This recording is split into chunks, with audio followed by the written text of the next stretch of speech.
Sveiki, na ką, pabandykime pasižiūrėti, kas pas mus pasikeitė. Tai reiškia, garažiuke mes planuose brėžiniuose jau pridėjom šitoje vietoje trapą. Šį čia padarėm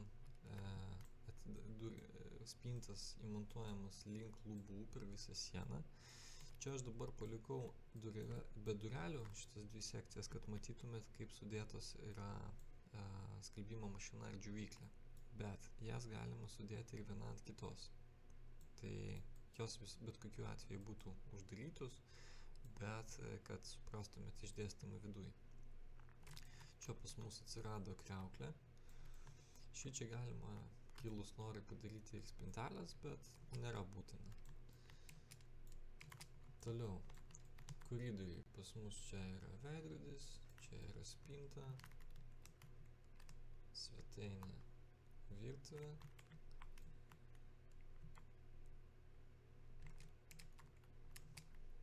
Darbo kambariukas. Vonioje pas mus buvo pakeitimas, tai kad mes nuėmėm bidę ir pasukom vonią. Tai atrodo maždaug šitaip.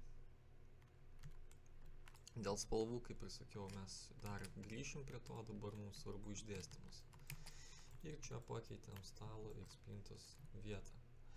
Man asmeniškai patiko taip, kaip buvo, bet pasižiūrėkit, gal jums šitas variantas labiau patiks. Tai jeigu patiks, tai naudosim tokį. Spalvos, kaip ir minėjau, dar keisim, tai dėmesio nekreipkit. Nu, čia pas mus rūbinė.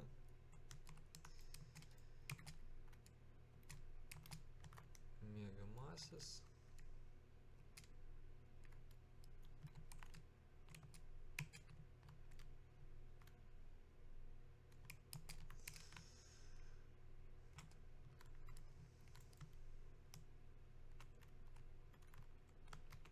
Ir tenais turėjom mūsų pirtį. Tai reiškia, užėjus į pirtį šitam kampe arčiau lango būtų logiška padaryti kažkokią tai valgomoją zoną. Pačią pirtį tokiam užkampyje, kad būtų galimybė padaryti va šį čia dušą, čia kažkur tai atsirastų trapas. Čia iš karto išėjus galima, reiškia, apsipilti šaltų vandeniu, galima netgi kažkokį tai kubiliuką pastatyti viršui ir galima biškį papilstyti vandens tenais. Tai reikėtų tada numatyti irgi kraniuką va tokį šitoje vietoje.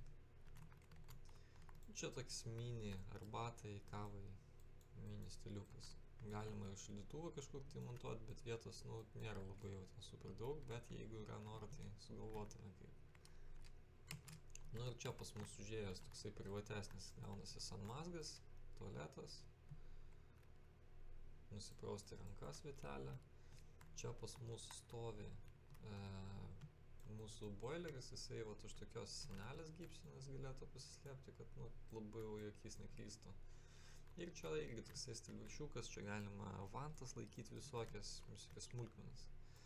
Ką reikia paslėpti, kad pirtį nelaikyti, nes pirtį vis tiek ten kepurės, labai daug visokių dalykų. Tai čia tokia lieka švaresnė zona, aišku, mes ją kažkaip tai padekoruosim dar.